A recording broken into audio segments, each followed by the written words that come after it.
Iya, shalom saudara, kita berjumpa kembali di acara Misbah Doa malam hari ini. Biarlah kita mau meneduhkan hati kita dalam hadirat Tuhan. Kita mau terus mencari Tuhan dalam segala keadaan. Apapun keadaan kita hari ini, kita mau berkata, Dia Bapa yang baik bagi setiap kita. Dia Tuhan yang selalu memberikan perlindungan bagi setiap kita. Karena itu mari saudara, kita mau datang dalam hadirat-Nya malam ini. Terima kasih Tuhan, kami bersyukur buat kesehatan, kekuatan yang Tuhan terus berikan buat kami. Kami bersyukur buat anugerah Tuhan dalam hidup kami. Bahkan kalau malam ini kami dapat membawa pujian penyembahan, kami layakkan dan kuduskan kami Bapa. Terima kasih Tuhan, terima kasih Yesus. Seperti Bapa yang sayang kepada anaknya, demikianlah kasih-Mu bagi setiap kami Tuhan. Seperti Bapa sayang anaknya, demikianlah Engkau mengasihiku. Kau jadikan biji matamu, Kau berikan semua yang ada padamu. Seperti Bapa sayang anaknya, demikianlah Kau menuntun langkahku. Hari depan indah Kau beri rancangan-Mu, yang terbaik bagiku. Lebih lagi saudara katakan di hadapan Tuhan, seperti Bapa yang sayang pada anaknya. Bapa sayang anaknya,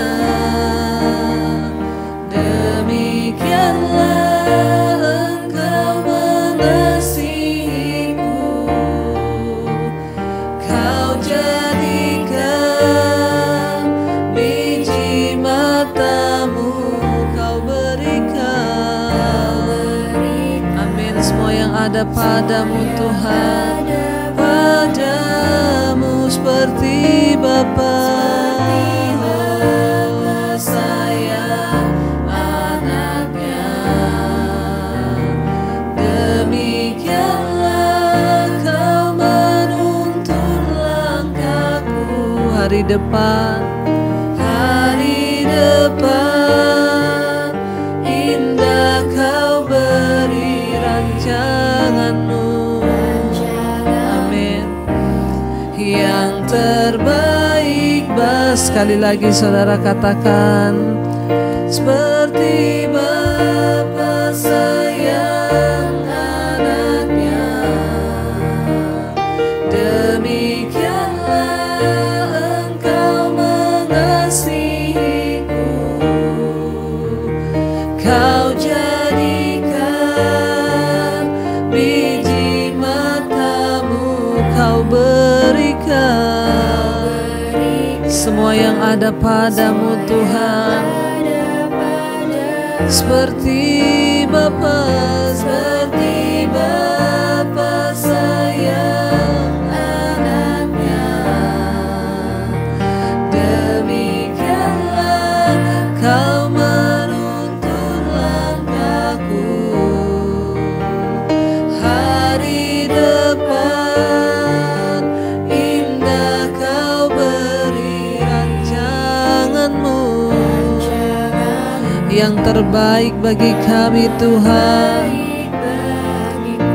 Oh, Kau Tuhan yang merancangkan yang terbaik bagi hidup kami. Seperti Bapa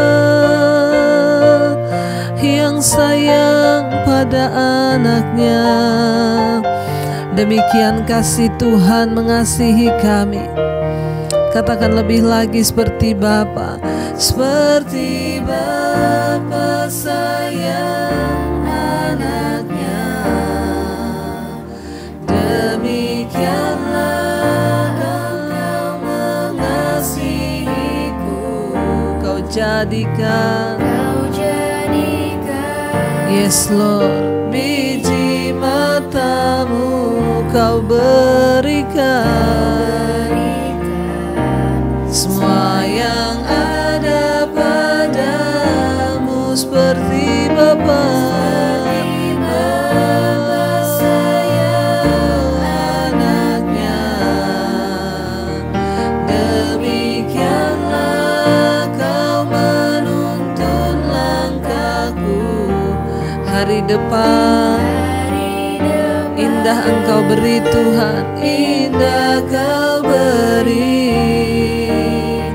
rancangan-Mu yang terbaik bagiku. Hanya Kau sumber pengharapan kami, sumber kekuatan kami. Hanya Kau, tidak ada tempat yang lain Bapa untuk kami menaruh pengharapan kami selain di dalam Engkau, di dalam nama Tuhan Yesus. Hanya Kau yang menjadi tempat jawaban. Hanya Kau tempatku berharap, berjalan bersamamu ku takkan goyah, sebab tangan kasih-Mu tersedia bagi kami Tuhan. Oh, selamanya Kau ku cinta. Mari angkat tanganmu, katakan, hanya Kau yang menjadi tempat jawaban. Hanya Kau tempatku berharap, berjalan bersamamu Tuhan. Kami tidak pernah goyah, amin. Sebab tangan kasih-Mu tersedia bagiku. Selamanya Kau ku. Lebih lagi angkat pengharapan-Mu, katakan, hanya Kau yang menjadi tempat jawaban. Hanya Kau tempatku berharap, berjalan bersamamu, bersamamu ku takkan goyah. Amin Tuhan. Sebab tangan kasih-Mu tersedia bagi kami ya Tuhan. Selamanya Kau ku cinta. Oh, tangan kasih-Mu tersedia bagi kami Tuhan. Karena itu jangan pernah berhenti berharap saudara. Katakan pada Tuhan, Engkaulah sumber pengharapan kami. Engkau tempat kami berharap Tuhan. Kepadamu kami letakkan seluruh pengharapan dan iman kami. Bahkan di saat keadaan rasanya tidak mungkin, di saat keadaan menjadi sulit, kami mau tetap percaya orang yang terus berharap kepada Tuhan akan melihat segala kebaikan Tuhan di negeri orang yang hidup. Itu janji firman-Mu bagi kami Bapa. Kami mau terus taruh sumber pengharapan kami hanya kepada Tuhan, bukan yang lain. Karena kami tahu segala sesuatu tidak kekal, hanya janji Tuhanlah. Hanya Engkau satu-satunya yang kekal di dalam hidup kami. Mari lebih lagi saudara katakan di hadapan Tuhan, hanya Engkau tempat sandaran dan pengharapan kami Tuhan. Angkat hatimu, angkat imanmu, katakan, hanya Kau yang menjadi tempat jawaban. Hanya Kau tempatku berharap, berjalan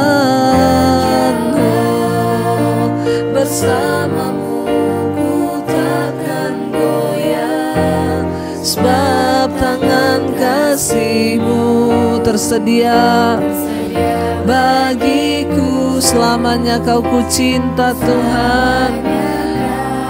Ku lebih lagi katakan hanya Kau Tuhan, hanya Kau yang menjadi tempat jawaban, hanya Kau tempatku berharap, berjalan bersama-Mu,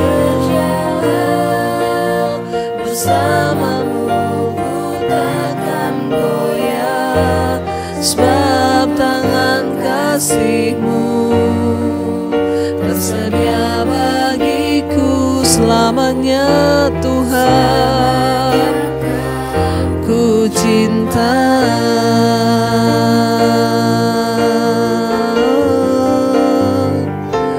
selamanya Engkau kami cintai dalam hidup kami Tuhan.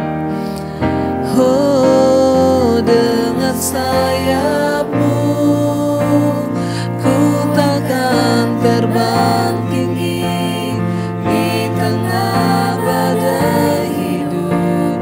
Ku tak menyerah, Kau kekuatan dan perlindungan kami Tuhan. Amin. Bagi pertolongan-Mu, pertolongan-Mu di tempat maha tinggi, ku mengangkat tanganku, aku berserah. Kau ku nantikan, Kau yang ku sembah, Yesusku, Rajaku. Lebih lagi katakan saudara, dengan sayap-Mu Tuhan, dengan sayap-Mu ku akan terbang tinggi di tengah badai hidup. Ku tak menyerah, Kau kekuatan dan perlindungan kami. Amin. Bagi pertolongan-Mu di tempat maha tinggi, ku mengangkat tanganku, aku berserah. Kau ku nantikan, Kau yang ku sembah. Oh, Yesusku, Rajaku. Lebih lagi saudara, Engkau yang membutuhkan pertolongan, katakan dengan sayap-Mu, dengan sayap-Mu ku akan terbang tinggi di tengah badai hidup. Ku tak menyerah, Kau kekuatan dan perlindungan bagi kami Tuhan. Bagi pertolongan-Mu, pertolongan-Mu di tempat maha tinggi, ku mengangkat tanganku, aku berserah. Kau menantikan, Kau yang ku sembah Tuhan. Amin. Yesus, Yesusku, Rajaku.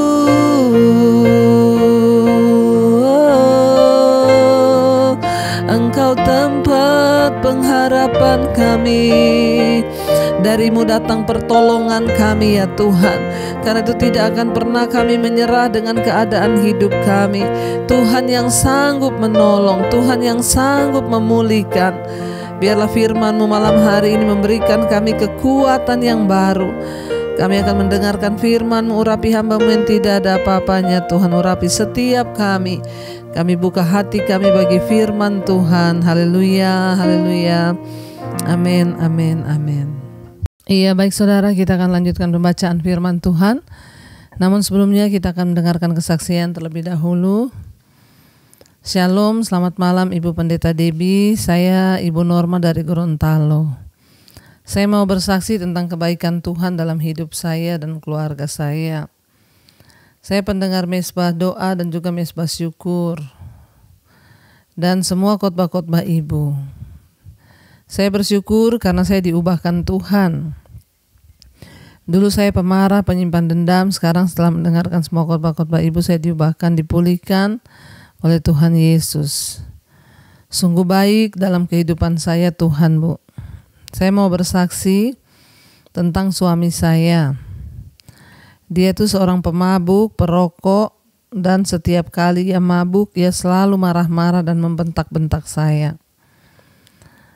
Kalau saya sedang mengikuti mesbah doa, dia pasti marah-marah. Dia berkata, kamu setiap hari berdoa, beribadah, apakah Tuhan akan memberi kamu makan? Apakah Tuhan bisa menolongmu? Saya hanya menangis dan berdoa kepada Tuhan, Bu. Saya berdoa supaya Tuhan pulihkan suami saya. Kalau suami lagi tidur, saya sering menumpangkan tangan dan saya berdoa, memohon agar Tuhan pulihkan suami saya. Bagi manusia itu memang mustahil, tapi bagi Tuhan tidak ada yang mustahil. Saya percaya. Saya yakin bahwa suatu saat nanti suami saya pasti diubahkan Tuhan. Amin. Singkat cerita, pada hari Minggu yang lalu jam 10 malam, suami saya terbangun dari tidur. Lalu dia bilang kepada saya, putar lagu-lagu rohani. Saya mau mendengar lagu rohani. Terus dia bilang kepada saya, sebenarnya saya ini sudah lama mau bertobat. Apakah orang-orang percaya kalau saya mau bertobat? Saya bilang ke suami saya, kamu tidak usah hiraukan apa kata orang-orang, itu tidak penting. Yang terpenting kamu harus sungguh-sungguh bertobat. Tinggalkan semua dosamu sebab Tuhan itu baik. Dan Tuhan selalu mau mengampuni orang yang sungguh-sungguh mau datang kepadanya. Saya bilang kepada suami saya, Tuhan menunggumu. Lalu suami saya menangis, Bu. Dan saya memeluk suami saya merangkul dia dan kami berdua menangis. Saya berterima kasih kepada Tuhan, saya bilang Tuhan sungguh Engkau baik. Padahal suami saya ini orangnya begitu keras, egois, bahkan tidak pernah menangis. Hati saya lega, Bu, rasanya plong dan sesak di dada saya langsung seketika itu hilang. Karena saya dari dulu sering sesak, bahkan sulit bernafas. Namun hari itu Tuhan sembuhkan, Bu. Tuhan Yesus itu baik, amat baik bagi semua anak-anaknya yang sungguh-sungguh datang dan berserah kepadanya. Doa dan harapan saya, semoga suami saya terus dipulihkan Tuhan dan hidup rumah tangga kami semakin dipulihkan Tuhan dan anak-anak kami diberkati Tuhan juga di dalam kuliahnya. Amin. Sekian Ibu Debbie kesaksian saya, semoga semua orang yang mendengar kesaksian ini berserah serta bersabar. Terus berdoa kepada Tuhan karena semuanya akan indah pada waktunya. Tuhan Yesus memberkati Ibu, keluarga dan semua tim mesbah doa. Tuhan memberkati Immanuel. Amin. Luar biasa kesaksian yang kita dengar malam ini ya saudara. Kesaksian dari seorang ibu. Suaminya itu kasar, pemarah, penyimpan dendam. Ya bahkan kalau ibunya ini pemabuk, perokok. Wah semua nih saudara ya. Kalau ibunya mengikuti mesbah doa, sering dia bentak-bentak, dia marah. Bahkan dia teriakin, ya buat apa kamu berdoa beribadah, apakah Tuhan akan memberikan kamu makan? Tapi ibu terus setia berdoa kepada Tuhan. Kenapa saudara? Karena ibu ini bersaksi, dia juga banyak diubahkan Tuhan. Karakternya juga diubahkan Tuhan, sehingga makanya ya kalau kita ingin suami kita berubah, ya istri kita berubah, mari kita lebih dahulu yang berubah saudara ya. Dikatakan di sini dia berubah terlebih dahulu. Ibu ini dulu pemarah, ya, dan sejak dia mendengarkan mesbah doa, mesbah syukur dan semua khotbah-khotbah, hidupnya dipulihkan. Ya, sehingga akhirnya suaminya melihat kesaksian dari istrinya ini. Satu malam tiba-tiba suaminya bangun dan menangis dan berkata mau bertobat kembali kepada Tuhan. Lalu mereka berdua menangis dan mereka berdoa. Saudara, tidak ada perkara yang mustahil bagi Tuhan. Hari ini ibu-ibu, kalau engkau berharap suamimu bertobat, ya, mari terus datang pada Tuhan, minta agar Tuhan menjamah hatinya, sebab kita tidak bisa membuat orang lain bertobat. Hanya Tuhan yang sanggup membuat orang itu bertobat.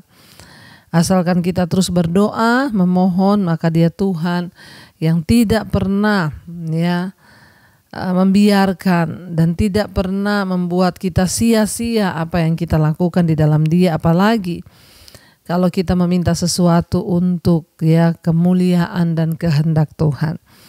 Terima kasih Ibu kesaksiannya, semoga menjadi semoga menjadi contoh bagi ibu-ibu yang lain, ya. Tetaplah sabar berdoa. Bahkan yang luar biasa, kalau suaminya tidur, ibu ini menumpangkan tangan atas suaminya dan berdoa sehingga suaminya boleh mengalami lawatan Tuhan. Biarlah semakin banyak rumah tangga dipulihkan menjelang kedatangan Tuhan, ya, dan kita percaya bahwa Dia Tuhan yang turut bekerja mendatangkan kebaikan. Baik saudara, kemarin kita sudah menyelesaikan Kejadian pasal yang pertama, di mana Tuhan menciptakan manusia menurut gambar dan rupa Allah, dan Dia memberikan kuasa kepada manusia atas segala ciptaannya, atas segala yang di udara, yang di laut, yang di darat. Tuhan bilang, ya, engkau berkuasa atasnya. Sekarang kita masuk di Kejadian pasal yang kedua. Demikianlah diselesaikan langit dan bumi dan segala isinya.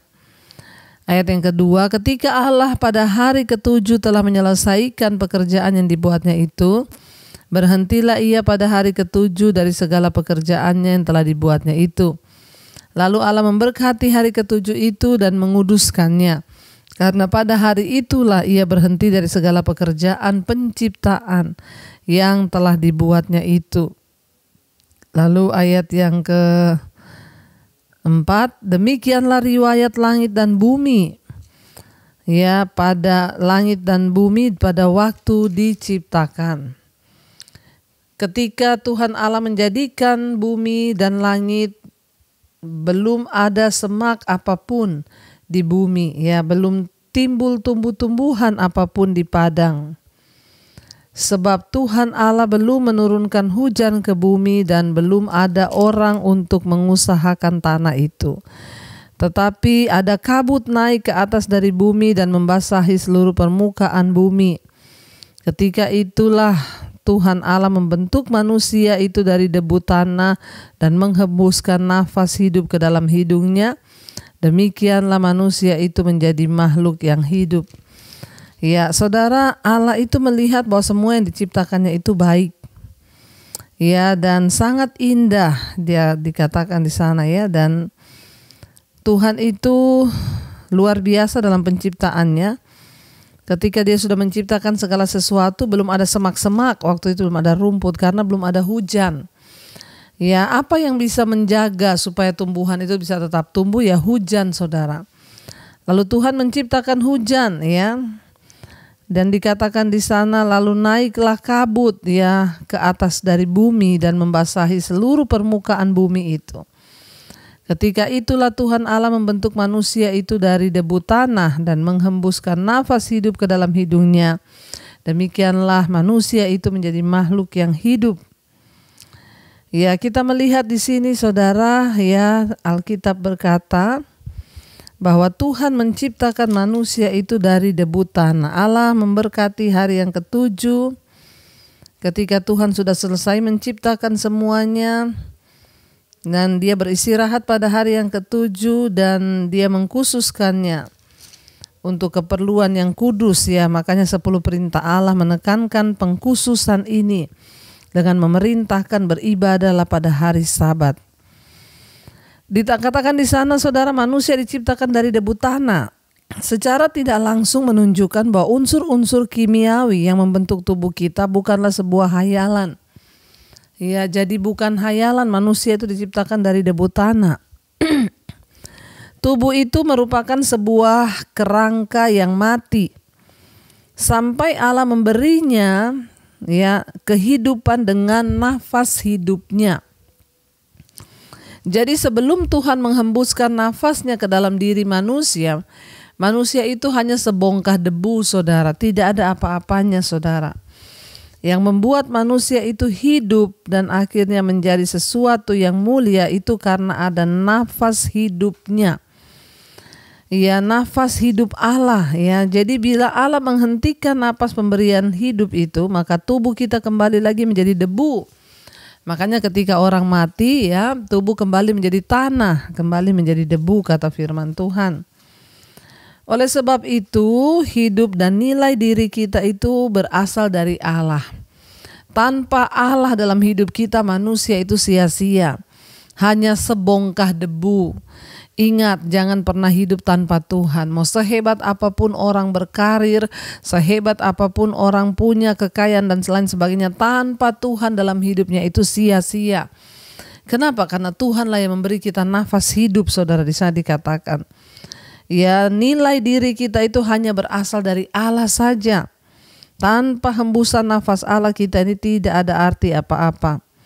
Banyak orang yang terus menyombongkan diri dengan prestasi bahkan kemampuan mereka, seolah-olah kekuatan mereka itu berasal dari diri mereka sendiri.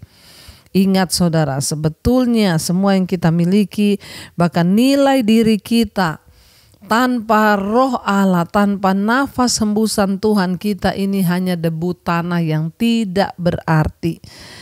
Ya, dan karena itu saudara, ya, mari kita sungguh-sungguh ya memilih untuk terus memberi hidup kita kepada Tuhan. Hargailah kehidupan sebagaimana Tuhan menghargai kehidupan itu sendiri, saudara ya.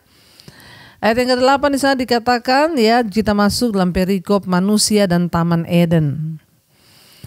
Selanjutnya ayat 8, Tuhan Allah membuat taman di Eden di sebelah timur, disitulah ditempatkannya manusia yang dibentuknya itu.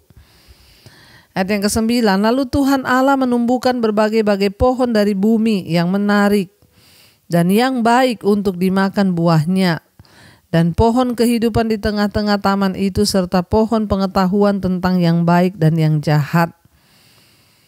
Ya, jadi di sini dikatakan akhirnya Tuhan ya menaruh manusia itu di Taman Eden. Lalu Tuhan memberi pohon-pohon di sana, dan salah satu pohon yang ditaruh di sana adalah pohon pengetahuan baik dan jahat. Secara tidak langsung mengungkapkan bahwa kejahatan telah terjadi bila tidak di taman, maka pada saat ya kejatuhan iblis, saudara. Berarti saat itu sudah ada kejahatan. Karena itu ada pohon pengetahuan yang baik dan yang jahat itu pada saat iblis sudah jatuh, saudara, dikatakan di sana. Apakah pohon kehidupan dan pohon pengetahuan tentang yang baik dan yang jahat merupakan pohon-pohon yang sebenarnya? Ada dua pandangan yang sering diungkapkan. Ya, mungkin kita bertanya, pohon apa itu sebenarnya buah pengetahuan yang baik dan jahat itu pohon apa ya? Apakah pohon duren atau pohon apel, saudara ya? Jadi ada dua pandangan yang sering diungkapkan, itu pohon yang sesungguhnya tetapi merupakan simbol. Ya, ada yang berkata bahwa itu adalah pohon yang sesungguhnya tetapi merupakan simbol dari kehidupan kekal bersama Allah, digambarkan sebagai makanan dari pohon kehidupan itu. Yang kedua itu juga adalah pohon, ya itu hanya yang pertama tadi itu bisa jadi hanya simbol, pohon kehidupan itu hanya simbol. Ya, yang menggambarkan tentang sumber kehidupan manusia itu berasal dari pohon kehidupan, itu Allah sendiri. Yang kedua itu juga bisa jadi pohon yang sesungguhnya yang memiliki khasiat khusus dengan makan buah dari pohon kehidupan. Adam dan Hawa dapat memiliki hidup yang kekal, bahkan menikmati hubungan yang tetap sebagai anak-anak Allah kalau mereka itu ya tidak menyentuh buah itu, saudara. Dalam dua kasus itu, dosa Adam dan Hawa memisahkan mereka dari pohon kehidupan sehingga menghalangi mereka mendapatkan hidup kekal. Yang menarik, pohon kehidupan itu muncul lagi pada penjelasan dalam kitab Wahyu. Ya, dan Wahyu 22 di sana mengenai orang-orang yang menikmati hidup kekal bersama dengan Allah. Jadi dikatakan di sana saudara, ya Tuhan menaruh ya semua pohon dalam taman itu. Di sana juga dia menaruh manusia. Ya lalu Allah di sana dikatakan ayat 9 tadi, lalu Allah menumbuhkan berbagai pohon dari bumi dan menarik dan yang baik untuk dimakan buahnya, dan pohon kehidupan di tengah-tengah taman itu, serta pohon pengetahuan tentang yang baik dan yang jahat. Ayat yang ke-10, ada suatu sungai mengalir dari Eden untuk membasahi taman itu, dan dari situ sungai itu terbagi menjadi 4 cabang. Yang pertama namanya Pison, yakni yang mengalir mengelilingi seluruh tanah Hewila tempat emas ada. 12, dan emas di negeri itu baik, di sana ada damar, bedolah, dan batu krisopras. 13, nama sungai yang kedua ialah Gihon, yakni yang mengalir mengelilingi seluruh tanah Kus. Nama sungai yang ketiga ialah Trigis, yakni yang mengalir di sebelah timur Asyur. Dan sungai yang keempat ialah Efrat. Ya, jadi saudara kita lihat di sini ya, lalu dikatakan di sana ayat yang ke-15, Tuhan Allah mengambil manusia itu dan menempatkannya dalam Taman Eden untuk mengusahakan dan memelihara taman itu. Lalu Tuhan Allah memberi perintah ini kepada manusia, semua pohon dalam taman ini boleh kau makan buahnya dengan bebas. Tetapi pohon pengetahuan tentang yang baik dan yang jahat itu janganlah kau makan buahnya. Sebab pada hari engkau memakannya pastilah engkau mati. Ya, saudara, Allah memberi Adam tanggung jawab atas taman itu dan melarang Adam untuk memakan pohon buah pengetahuan tentang yang baik dan yang jahat. Bukannya secara fisik mencegah Adam untuk memakannya, tapi Allah memberikan pilihan kepada Adam. Jadi ia memberi kemungkinan untuk memilih secara salah juga di sana. Allah tetap memberi kita pilihan-pilihan dan kita juga sering memilih sesuatu yang salah. Kenapa saudara? Karena Tuhan menciptakan manusia itu dengan kehendak bebas ya. Dia tidak memaksa kehendaknya kepada manusia.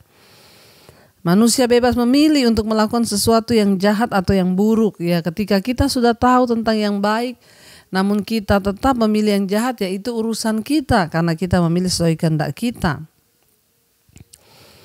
Allah tetap memberikan pilihan ya. Pilihan-pilihan yang salah tersebut dapat menyebabkan kita menderita. Ya, tetapi Tuhan juga dapat menolong kita belajar dan bertumbuh untuk membuat pilihan-pilihan yang lebih baik pada masa yang akan datang. Hidup ini penuh dengan pilihan saudara, karena itu pilihlah sesuatu yang baik, yang benar. Bukan hanya baik tetapi yang pasti benar, agar kita juga boleh memiliki kehidupan yang sungguh-sungguh berkemenangan di dalam Tuhan. Jadi saudara, kita melihat di sana ya, hidup dengan berbagai konsekuensi dan pilihan-pilihan kita mengajarkan kita untuk berpikir dan memilih secara lebih berhati-hati. Ya, menentukan pilihan di dalam bersekolah, kuliah, dalam memilih pasangan hidup, menentukan pekerjaan, ada begitu banyak pilihan dan kita harus mendekatkan diri dengan Tuhan supaya kita tidak salah memilih dalam hidup ini, sebab banyak orang yang pada akhirnya salah memilih. Ya, mereka memilih jalan yang salah, mereka memilih pilihan yang salah. Kenapa saudara? Karena mereka tidak mengandalkan Tuhan di dalam hidup mereka. Karena itu kita melihat di sini Tuhan memberikan Adam pilihan. Ya, diberikan di situ semua pohon, tapi Tuhan bilang jangan sampai kamu makan pohon buah pengetahuan yang jahat dan yang baik itu. Karena pada saat kamu memakannya pastilah engkau mati. Tuhan sudah membentangkan di depan kita peringatan jalan-jalannya serta hukum-hukumnya. Orang memilih menentang Tuhan pasti mati saudara. Tapi mari kita memilih untuk menjadi orang-orang yang taat kepada firman Tuhan, menjadi orang-orang yang taat kepada Allah ya, supaya kita boleh hidup sesuai dengan jalan-jalannya, agar hidup kita terus ada di dalam kemenangan demi kemenangan. Baik saudara, kita akan lanjutkan pembacaan ini besok dan sekarang kita akan masuk dalam doa. Mari kita satukan hati, kita berdoa. Terima kasih Bapa, kami mengucap syukur Tuhan buat segala anugerah-Mu. Kami bersyukur buat segala kebenaran dari firman Tuhan yang sudah dinyatakan bagi kami. Bahwa Engkau menciptakan kami serupa dan segambar dengan Engkau, bahkan Engkau memberikan kami kehendak bebas untuk memilih. Tuhan tidak pernah memaksa kepada manusia. Tuhan memberikan pilihan, di depanmu ada berkat, ada kutuk. Ada yang baik, ada yang jahat, ada yang benar, ada yang salah. Tergantung dari Engkau yang akan memilih mana yang akan Engkau jalani. Dan semua pasti ada konsekuensinya. Kalau Engkau memilih yang baik, maka hidupmu akan diberkati, Engkau selamat sampai pada kekekalan. Tapi kalau Engkau milih yang jahat, maka Engkau akan mengalami penderitaan, malapetaka di hidupmu, dan kebinasaan kekal yang akan Engkau terima. Ajar kami memilih dengan benar dalam hidup kami, Tuhan. Berkati setiap keluarga demi keluarga, suami, istri, anak-anak semua bertumbuh dalam takut akan Tuhan. Bawa para suami menjadi imam yang benar, istri menjadi penolong, anak-anak tumbuh dalam takut akan Tuhan. Dijauhkan dari pergumulan, pergaulan yang tidak benar. Anak-anak kami hidupnya dikuduskan, masa depan jodoh mereka di dalam tangan Tuhan. Berkati seluruh keluarga besar kami yang belum mengenal Tuhan, biarlah mereka juga boleh mengenal Engkau sebagai Tuhan dan Juru Selamat. Berkati Bapa untuk setiap keluarga kami yang hari-hari ini sedang terbaring sakit. Tuhan jamah dan lawat, Engkau berikan kekuatan bahkan kesembuhan, terutama kesembuhan secara fisik, agar tidak ada kekecewaan, tidak ada sungut-sungut. Tapi kami bersyukur atas segala perkara yang Tuhan izinkan terjadi. Kalau sakit ini datang karena dosa, ampuni kami. Kalau karena kuasa kegelapan, kami ikat, patahkan, hancurkan dalam nama Yesus. Jamah dan lawat setiap kami Bapa. Mari letakkan tanganmu di bagian yang sakit, perkatakan dalam nama Yesus aku berdoa terjadi kesembuhan. Ampuni dosa pelanggaran kami Tuhan. Bapa, Engkau juga menjamah setiap mereka yang ada dalam pergumulan tekanan hidup yang berat, yang terlilit hutang piutang, Tuhan turut bekerja, yang sedang menjual aset Tuhan, Engkau pertemukan dengan para pembeli agar semuanya boleh terselesaikan dengan baik sehingga kami boleh bersaksi bagi kemuliaan Tuhan. Berkati siapa mereka yang terikat dengan dosa-dosa kenajisan, percabulan, perselingkuhan, homoseksual, lesbian, yang terikat dengan rokok, minuman keras, obat-obatan terlarang, narkoba, judi online, game online, yang terikat dengan obat tidur, obat-obat penenang, yang terikat dengan kecemasan, kekhawatiran, ketakutan, yang terikat dengan amarah, kebencian, kepahitan, kami ikat, patahkan, hancurkan di dalam nama Tuhan Yesus. Engkau bebaskan kami Bapa. Kau juga terus memberkati siap mereka yang rindu punya keturunan, dibukakan kandungan yang tertutup, keturunan ilahi Tuhan berikan. Mereka yang berkekurangan Tuhan cukupkan. Bahkan bangsa Indonesia Tuhan berkati dari Sabang sampai Merauke, hujan pertobatan tercurah. Berkati Presiden kami Bapak Presiden Jokowi, wakilnya, seluruh jajaran kabinet yang ada, TNI, Polri. Jagai bangsa kami dengan damai sejahtera-Mu Bapa, ampuni bangsa kami. Segala dosa pemberontakan, pertikaian, kekerasan kami ikat, patahkan, hancurkan dalam nama Yesus. Indonesia diberkati Tuhan. Hujan pertobatan tercurah atas setiap penduduknya. Orang berbalik meninggalkan dosa kembali kepada Tuhan sehingga diberkati tanahnya, sungainya, lautnya, peternakannya, perkebunannya, pertaniannya, pertambangannya diberkati Tuhan. Berkati juga seluruh bangsa-bangsa yang ada di 5 benua Asia, Afrika, Amerika, Eropa, Australia Tuhan. Di tengah masa pandemi ini kami berdoa tidak ada kematian massal, yang ada kesembuhan massal dan pertobatan massal. Terima kasih buat segala anugerah-Mu atas hidup kami. Bahkan Misbah Doa Malam ini yang sudah kami dengar memberkati hidup kami. Kami membuka hati dan tangan kami Tuhan untuk menerima berkat-Mu. Diberkatilah Engkau dalam hidup-Mu, diberkati rumah tangga-Mu, diberkati pekerjaan-Mu, diberkati keuangan-Mu. Engkau akan menjadi berkat bagi banyak orang. Terimalah kiranya berkat dari Allah Bapa, cinta kasih Tuhan Yesus Kristus, penyertaan Allah Roh Kudus menyertai hidup-Mu. Mulai malam ini bahkan sampai kali yang kedua Tuhan Yesus datang menjemput kita, nama-Mu tercatat dalam kitab kehidupan. Dalam nama Tuhan Yesus yang percaya diberkati, katakan bersama, amin, amin, amin. Tuhan Yesus memberkati, shalom dan Immanuel.